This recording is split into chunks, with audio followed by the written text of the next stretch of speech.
siya. Kasama ko ang aking barkada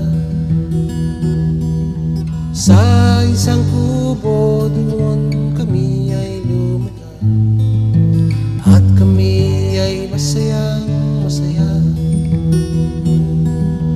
Pagkagising mo sa umaga ay maririnig mga ibon umawi. Ibig na inaawit nila ay kay tamis at ikaw ay maaking.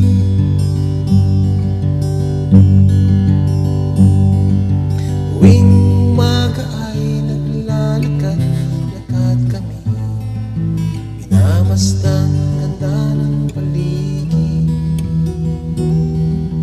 Pagsapit nitong dilim